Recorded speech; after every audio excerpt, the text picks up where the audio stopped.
할렐루야. 오늘도 우리 가운데 역사하시는 주님의 은혜가 또 말씀의 능력이 여러분 가운데 함께 하시길 간절히 축원합니다. 예수님께서 부활하신 이후에 주님을 만난 제자들과 또 믿는 성도들은 이제 부활하신 주님을 만나고 나서 약속하신 성령을 받게 됩니다. 성령을 받기 전까지는 주님을 만났음에도 불구하고, 부활하신 주님을 보았음에도 불구하고, 심지어는 만져봤음에도 불구하고 그들은 두려움과 불안 속에서 문을 걸어 잠그고 숨어 있었습니다.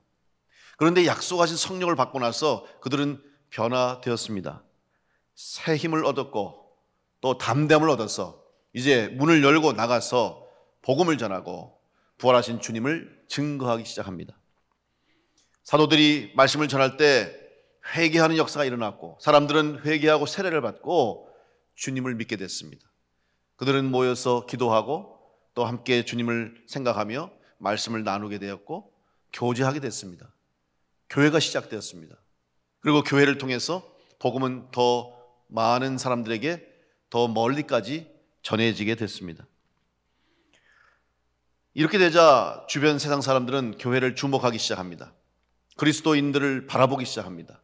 그러면서 서로 각기 다른 시선으로 교회를 바라봅니다. 종교인들은 도대체 저들의 믿음이 무엇인가? 저들이 정말 믿는 그리스도가 메시아인가? 유대교와 유대인들 의심의 눈초리로 또 비난의 눈초리로 바라봅니다.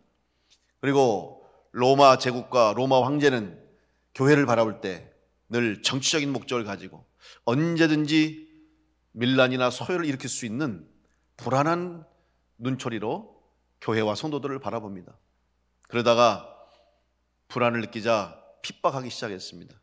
교회와 성도들을 박해하고 억울한 누명을 씌우고 성도들을 잡아 죽이고 옥에 가두는 환난과 핍박도 있었습니다. 이런 외적인 환난과 핍박이 있을 때는 성도들은 오히려 그 어려움 속에서, 고난 속에서 더욱더 굳건한 믿음을 갖게 되었고 순교의 자리에까지 나가면서 신앙을 지켰고, 이로 인해서 교회는 더욱 견고함을 얻게 됐습니다.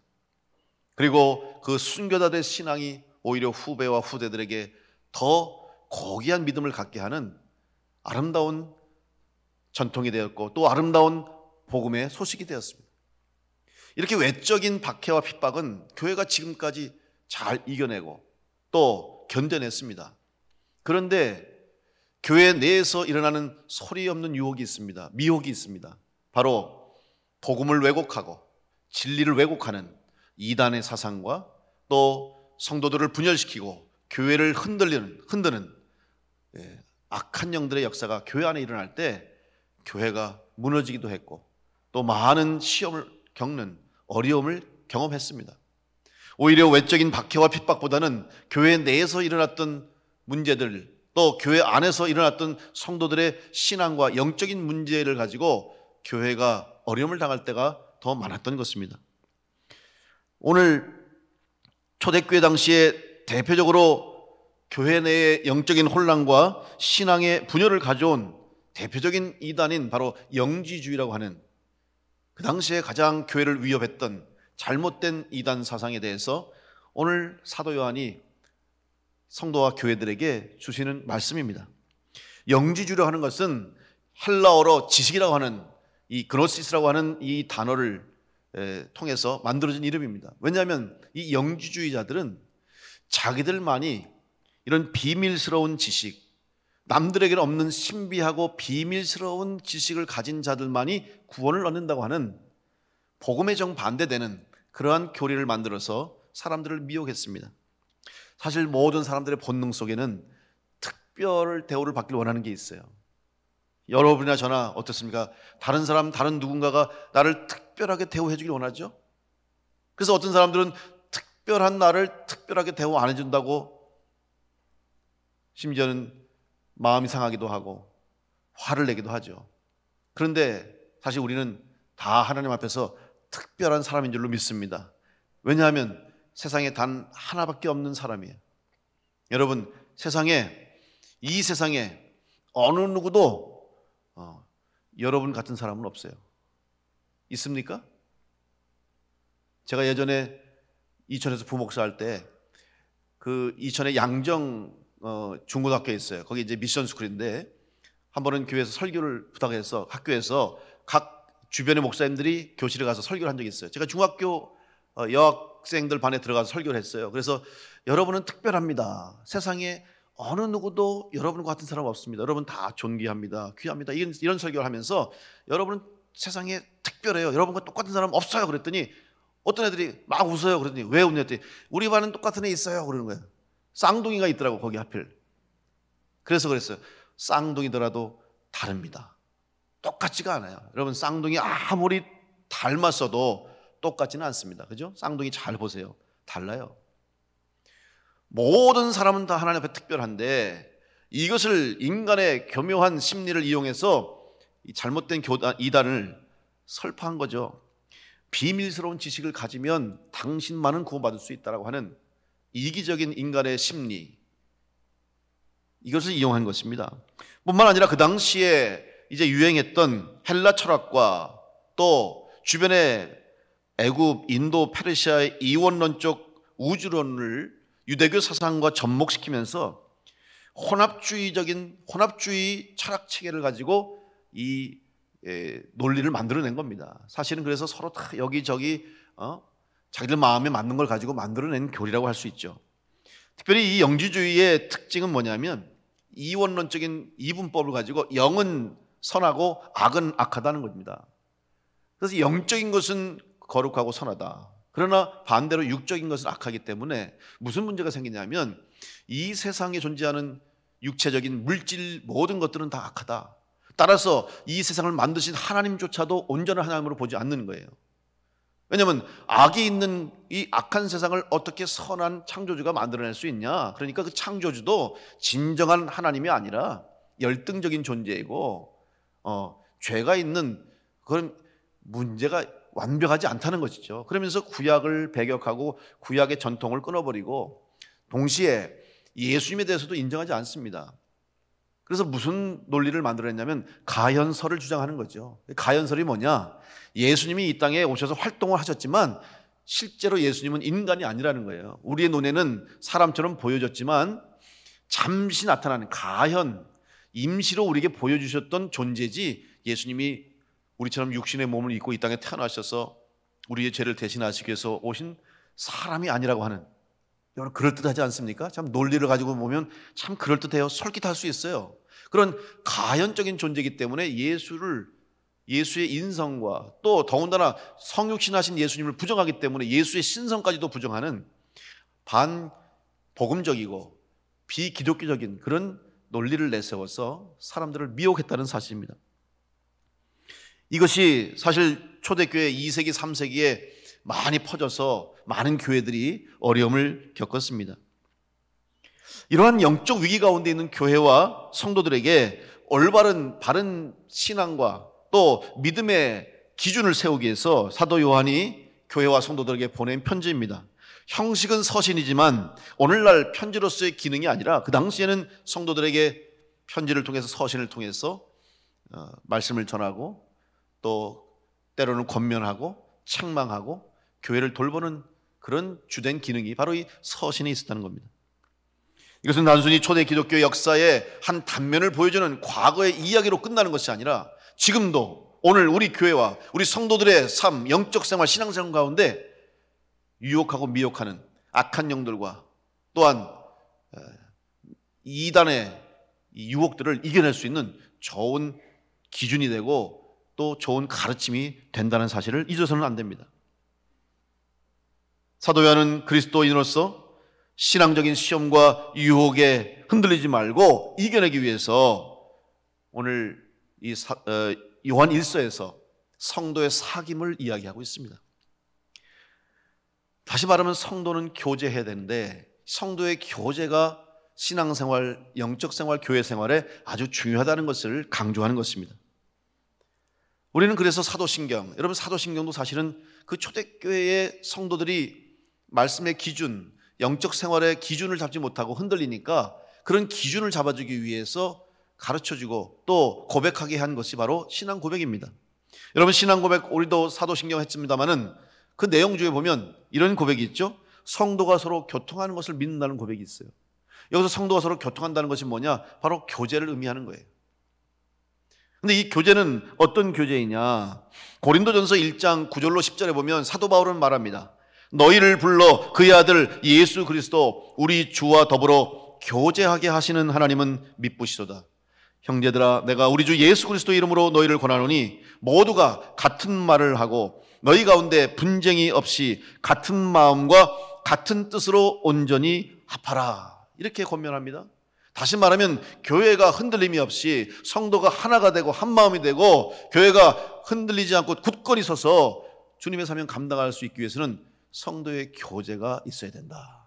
그런데 그 성도의 교제는 인간적인 교제, 인간의 친분을 위한 교제가 아니라 바로 하나님 안에서 주님과 함께 더불어 교제하는 교제가 될 때 그 성도의 교제로 교회가 사명을 감당한다는 말씀입니다.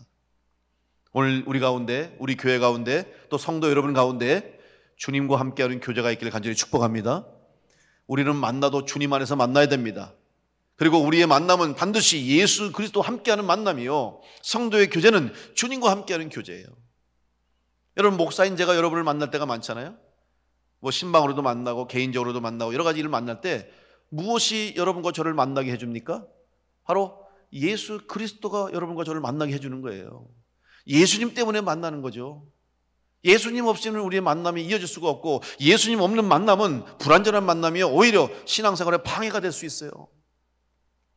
종종 그런 분을 아주 가끔가다 보는데요, 이제 담임 목사와 교제를 하니까 당연히 서로 마음이 통하고 또 친해질 수 있잖아요. 그래서 그리스도 안에 서로 사랑의 마음을 갖고 함께 신앙생활 하는 거예요. 그런데 이제 편해지니까 또 거리가 좀 없어지기도 하고 가까워지니까 가끔 가다가 아주, 제가 목회하다가 몇 명 안 됩니다만은 그런 분들이 있어요.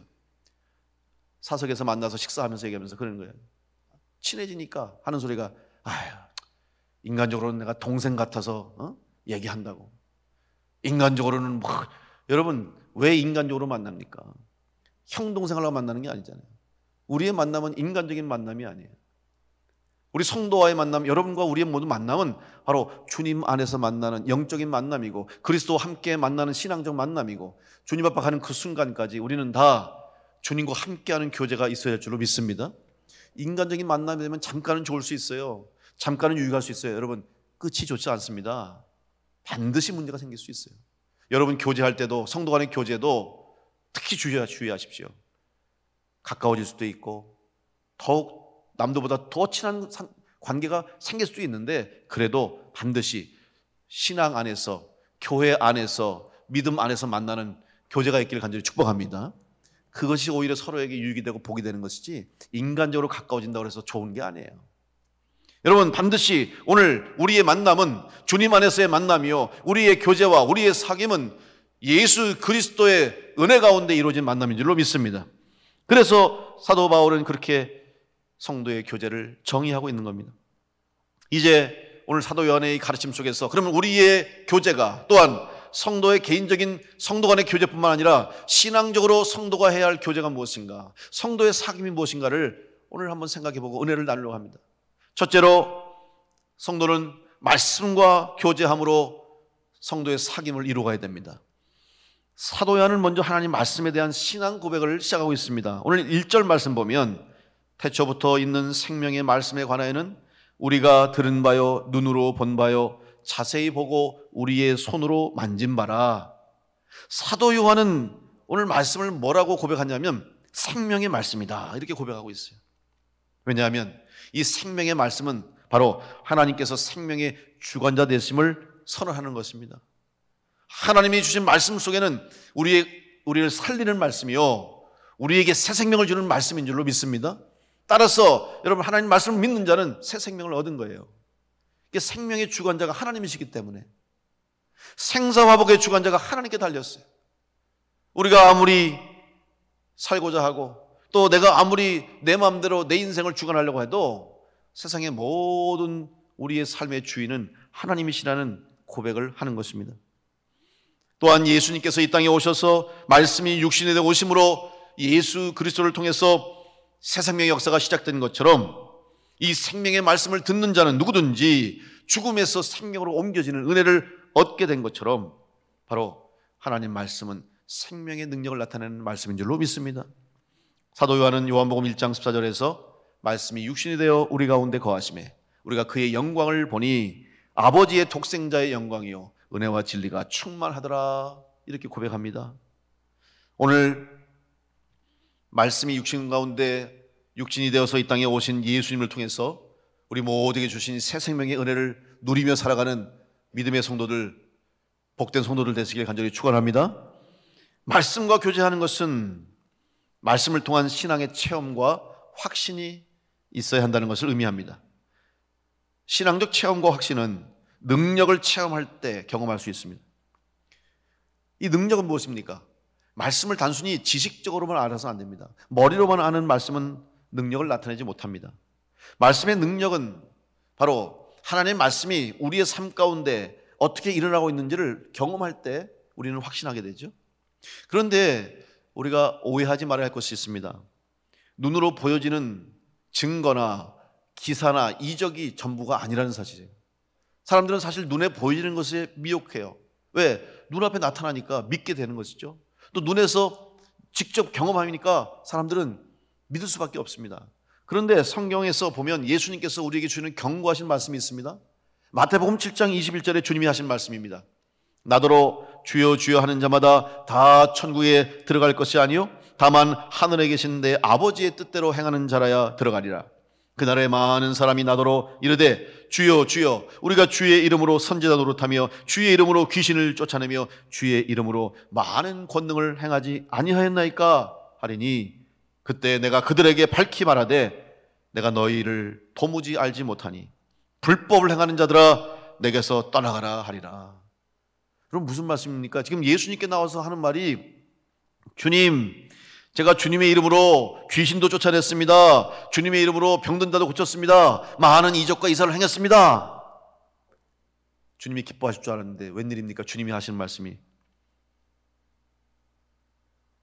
내가 너희를 도무지 알지 못한다. 불법을 행하는 자들아 물러가라. 이렇게 말씀하신다는 거예요. 왜 그러셨을까? 분명히 주님의 이름으로 그들이 했다고 그랬어요. 주님의 이름으로 기적을 행했어요. 귀신도 쫓아냈습니다. 병든 자를 고쳤어요. 그런데도 왜 주님은 그걸 인정하지 못하실까? 그것은 바로 그들이 온전히 하나님 아버지의 뜻대로 행하지 않았다는 것을 말씀하기 위함입니다. 여러분 세상에 기적이 일어나도 이적이 일어나도 이사가 일어나도 하나님 아버지 뜻이 아닌 인간적인 욕심과 인간적인 방법으로 그런 일이 일어난다고 해서 다 그것이 말씀의 능력은 아닙니다. 그런 일들은 충분히 일어날 수 있다는 거예요. 중요한 것은 하나님의 뜻에 맞게 하나님이 원하시는 때에 원하시는 방법대로 이루어져야 그것이 말씀의 능력이지 우리 개인적인 소원과 바람과 개인적인 원하는 대로 다 이루어진다고 해서 그것이 하나님 말씀의 능력이 아니라는 것을 주님은 경고해 주고 있는 것입니다. 오늘 여러분의 말씀, 여러분의 삶 가운데 주님의 말씀대로 과연 내가 행하고 있는지, 또 주의 말씀대로 내가 살아가고 있는지, 그리고 말씀과 함께함으로 말씀의 능력을 체험하며 살고 있는지를 다시 한번 생각하면서 이 말씀을 또한 행할 때에도 내 기준에서만 또 내 중심에서 인간적인 욕심에서 말씀을 구하고 말씀을 행하지 말고 온전히 하나님 아버지의 뜻에 맞는지 또 주님의 뜻에 합당한지를 생각하면서 주의 뜻에 합당한 삶으로 말씀의 능력을 의지할 때 여러분 가운데 진정한 말씀과 동행하는 성도의 역사가 나타나게 될 줄로 믿습니다. 주님이 칭찬할 수 있도록 여러분 말씀과 동행하는 성도로 승리하시길 간절히 축원합니다. 두 번째, 성도의 교제가 온전하기 위해서는 하나님과 동행해야 됩니다. 성도의 사귐은 하나님과 동행함으로 이루어집니다. 예수 그리스도를 통해서 우리에게 주신 생명은 하나님으로부터 왔다고 제가 말씀드렸습니다. 하나님이 주신 것입니다. 따라서 말씀으로 생명을 얻고 살아가는 성도는 하나님과 함께 살아가는 삶이라고 말할 수 있습니다. 믿음의 사람들은 하나님의 말씀에 따라 살았습니다. 하나님의 말씀을 들었습니다. 순종했습니다. 여러분 동행이 무엇을 의미합니까? 동행한다고 하는 것은 누군가와 함께 하는 것을 의미하죠. 그런데 그 함께 한다는 의미가 무엇입니까? 단순히 같은 공간에, 같은 장소에, 같은 시간에 있다고 해서 동행이 아니죠. 동행한다고 하는 것은 그 사람과 함께 하는 것인데 뭐냐? 대화할 수 있어야 되는 거예요. 서로의 생각을 나누고 서로의 마음을 같이 하는 거죠. 그래서 내가 얘기하면 상대방이 들어주고 상대방의 이야기를 내가 들어줄 수 있는 거예요. 사실 대화가 이루어지기 위해서는 경청이 우선되는 거 아닙니까? 상대방의 이야기를 들어줄 때 대화가 가능해요. 그런데 종종 우리가 대화할 때 그런 말 하죠. 흔히 저 사람하고는 대화가 안 돼. 말이 안 통해. 왜 그렇습니까?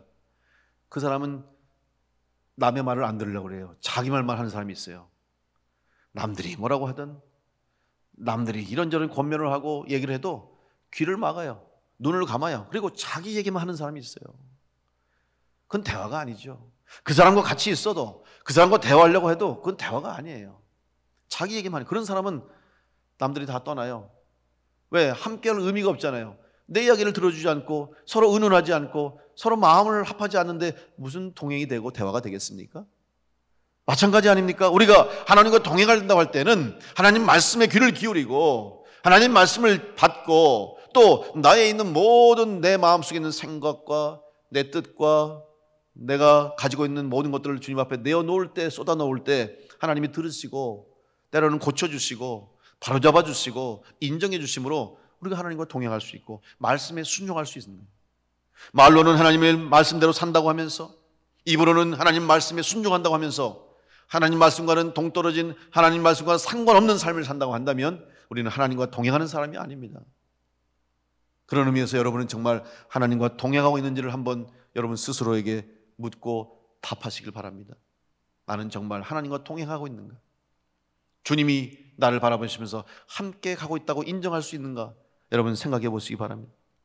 시편 15편에 보면 하나님과 동행하는 사람은 어떻게 살아야 하는지에 대해서 우리에게 말씀하고 있습니다.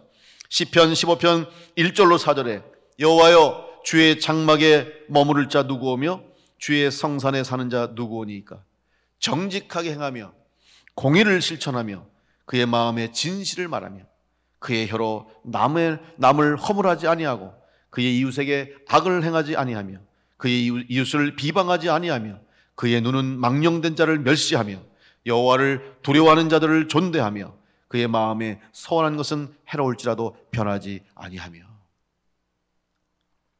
하나님과 동행하는 사람은 하나님이 기뻐하시는 일을 하는 사람이 되어야 할 줄로 믿습니다. 하나님이 기뻐하는 사람이 뭐예요? 오늘 시편 기자가 고백한 것처럼 정직하게 행하고 공의를 실천하고 진실을 말하고 다른 사람을 허물하지 않고 다른 사람을 비방하지 않고 이웃에게 악을 행하지 않는 거예요. 여러분 너무 당연하게 생각하시죠? 근데 우리가 이게 당연한 걸 정말 하고 있습니까? 그리스도인이라고 하면서 하나님을 믿는다고 하면서 우리가 진실되지 못하게 정직하지 못하게 산다면 우리는 하나님 말씀을 듣는 자가 아니고 하나님과 동행하는 자가 될 수 없습니다. 왜 우리 한국교회가 지금 세상으로부터 많은 지탄을 받고 비판을 받습니까? 물론 그들이 무조건적인 교회에 대한 비난과 비판을 하는 사람도 있어요. 그러나 많은 부분은 우리 한국교회 목사들을 비롯해서 교회 지도자들과 성도들이 결국 이 말씀처럼 정직하게 믿음의 삶을 살지 못하고 공의를 실천하지 못하고 진실되에 살지 못하며 이웃을 향해서 사랑으로 돌보고 이웃을 돌아보기보다는 오히려 자기 사랑, 자기 중심적인 이기적인 모습으로 살아왔기 때문에 아마 우리 교회와 한국 교회 성도들을 향해서 비난하고 있는지도 모르겠어요. 그런 부분은 우리가 다시 한번 겸허하게 인정하고 우리가 깨닫고 회개하고 다시 새롭게 변화되는 그런 자세가 오늘 우리에게 있어야 될 것입니다. 바로 하나님이 기뻐하시는 모습, 하나님과 동행하는 성도가 될 수 있도록 여러분 하나님이 다 답을 가르쳐 주셨습니다. 우리에게 이미 말씀해 주셨습니다. 진실되게 정직하게 공의를 행하고 선을 행하고 주의 사랑으로 이 세상을 섬길 때 하나님과 동행하는 여러분을 통해서 이 땅 가운데 구원의 역사가 일어나고 이 말씀의 능력이 나타나고 더 많은 사람들이 하나님 앞에 나오게 되는 역사가 나타나게 될 줄로 믿습니다. 그런 교회와 성도를 될 수 있기를 간절히 축원합니다. 하나님과 동행하는 사람이 되어야 됩니다. 하나님과 동행하는 사람은 이 세상에 종말이 오더라도 구원을 받게 됩니다. 하나님께서 성경에 보면 세상을 창조하시고 사람을 만드신 후에 후회하신 적이 있죠. 사람을 지었음을 한탄하셨다고 기록하고 있습니다. 왜 사람을 만들어 놨더니 선을 행하기보다는 악을 행하는 거예요. 죄를 많이 짓는 거예요. 하나님의 뜻에 안 맞는 거죠. 너무 안타까우셨어요. 그래서 얼마나 그 죄가 악이 많은지 하나님이 성경에 쓸어버리겠다고 표현하고 있습니다. 얼마나 하나님이 안타까우시면, 얼마나 속상하셨으면 이 세상을 쓸어버리겠다고 하신 거예요. 그런데 무엇으로 쓸어버리냐? 물로 심판하시는 거예요. 홍수의 심판을 하나님은 예고하셨습니다.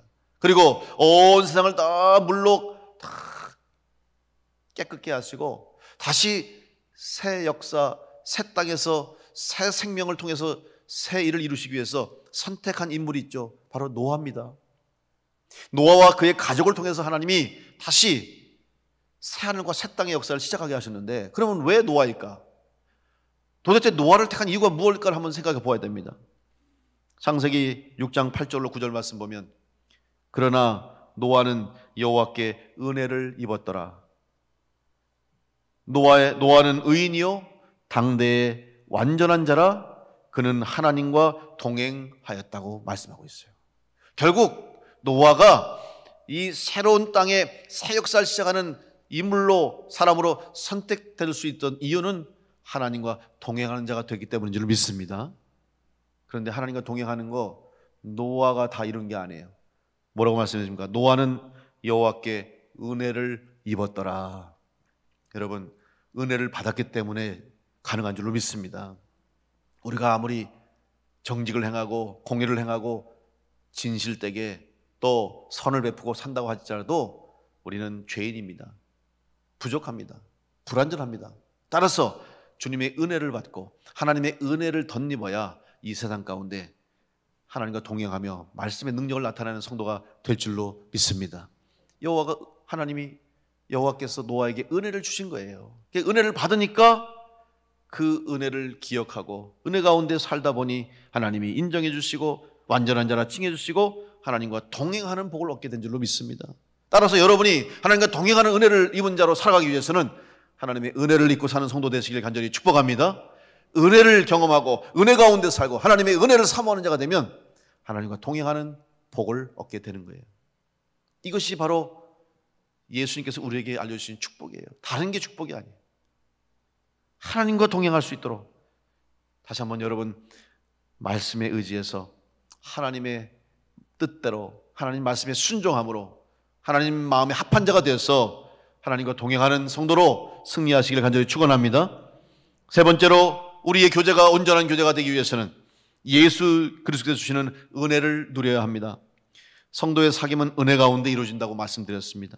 주님을 통해서 누리는 은혜는 기쁨의 은혜입니다. 신앙생활은 기뻐야 됩니다. 예수 그리스도를 구주로 믿고 고백한 후에 우리의 변화의 가장 큰 변화는 슬픔에서 기쁨으로 바뀌는 거죠. 이전에는 죽음에 속한 자요, 어둠에 속한 자요, 죄 가운데 거한 자였는데 예수님 만나고 예수 그리스도를 믿고 구주로 고백하고 나니까 내 죄가 예수 그리스도 십자가의 대속의 은혜로 사해졌어요. 얼마나 기쁩니까?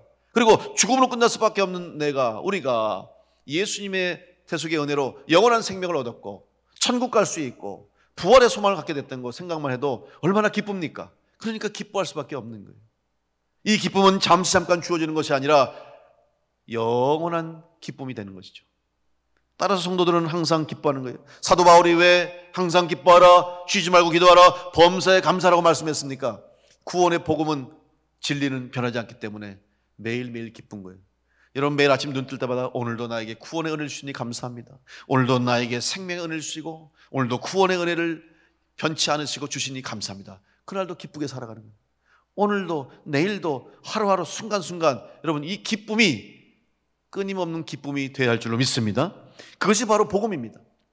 마치 생명을 누리는 사람은 오늘만 살고 내일은 안 삽니까? 그럼 죽은 사람이 되는 거예요. 오늘 살았으면 내일도 살아있는 자가 되기 위해서는 내일 또 하루 생명을 주셔야 돼요. 생명이 이어져야 되는 거죠. 끊어지면 안 돼요.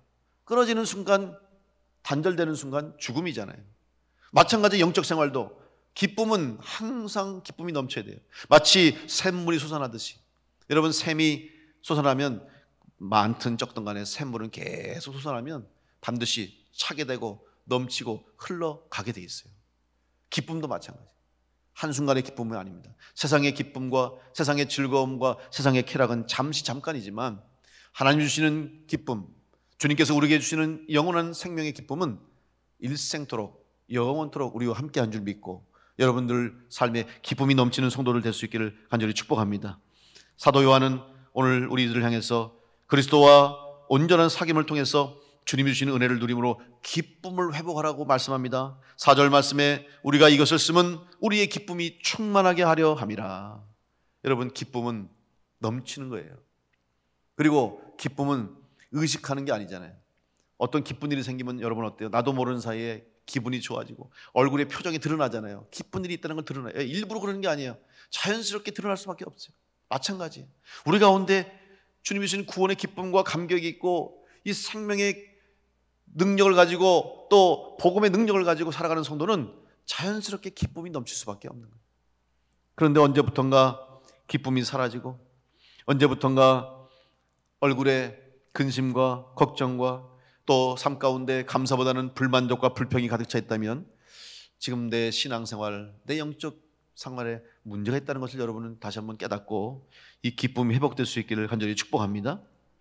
기뻐하는 것은 성도들의 자연스러운 모습입니다. 이것은 감사와도 연결됩니다. 똑같은 상황에서도 어떻게 그것을 바라보냐에 따라서 우리는 전혀 다른 행동과 전혀 다른 우리의 마음의 태도를 보게 되죠. 미국 와튼스쿨에서 협상에 대한 강의로 유명한 스튜어트 다이아몬드 교수가 쓴 책 중에 어떻게 원하는 것을 얻는가라는 책이 있어요. 여기 보면 여러 가지 다양한 협상 속에서, 대화 속에서 어떤 기술과 또 어떤 대화 방법과 이런 것들을 얘기하면서 똑같은 결과를 가지고도 상대방이 또 혹은 그것을 듣는 사람이 전혀 다른 태도를 취한다는 것을 말하는 것을 보게 됩니다. 예를 들면 의사가 환자에게 이 병에 대해서 이야기하면서 수술을 권면할 때 똑같은 말인데 관점에 따라서 환자들에게 전혀 다른 반응을 불러일으킬 수 있다는 거죠. 예를 들면 암 환자에게 자, 지금 이 암은 당신이 가지고 있는 병은 수술을 하면 생존율이 90%입니다. 생존율이 90%예요. 이렇게 말합니다. 그러면 생존율이 90%입니다라고 말하면 사람들이 대부분 안심을 하고 선뜻 수술에 응한답니다. 그런데 당신의 병은 사망률이 10%입니다. 이렇게 얘기하면 갑자기 주춤한다는 거예요. 여러분, 사망률 10%, 생존율 90% 다릅니까? 똑같습니까? 똑같잖아요. 똑같은 결과예요. 생존율 90%나 사망률 10%나 내용은 똑같은데 사망에 초점을 맞추고 사망률에 관심을 가지고 이야기하면 그 수치가 아무리 낮아도 사람들은 불안해할 수밖에 없고 두려울 수밖에 없다는 거예요. 그러나 긍정적으로 생존율에 관심을 갖고 살 수 있습니다, 살아날 가능성이 있습니다라는 것을 이야기하면 설령 그 수치가 낮더라도 사람들은 희망을 가질 수 있다는 거죠. 여러분, 오늘 하물며 모든 사람에게 생명을 주시겠다고 약속하시는 하나님의 말씀이 우리 가운데 임할 때, 여러분 그걸 받을 때 우리가 믿음의 눈으로 받고 감사와 긍정의 마음을 가지고 받을 때에 우리 가운데 말씀의 능력이 나타나게 될 줄로 믿습니다.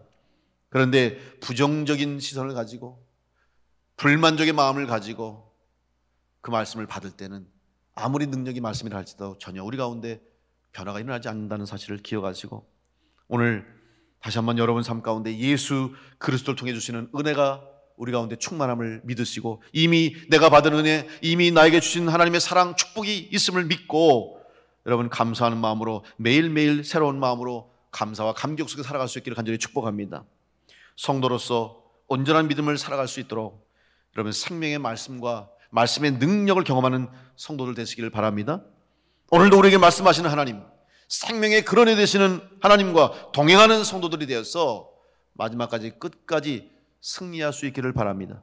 그리하여 말씀이 육신이 되어 우리 가운데 찾아오신 예수 그리스도께서 주시는 충만한 은혜를 누리며 기쁨과 감사로 승리하여 마지막 주님 앞에 서는 그 순간까지 주님과 동행하시고 또 성도의 교제 가운데 주님의 뜻을 이루어가고 우리 교회를 든든히 세워서 땅끝까지 내 증인되라고 부탁하신 부활의 예수님께서 부탁하신 그 뜻을 이루어드리는 우리 교회와 모든 성도들 될 수 있기를 간절히 축원합니다. 기도하겠습니다.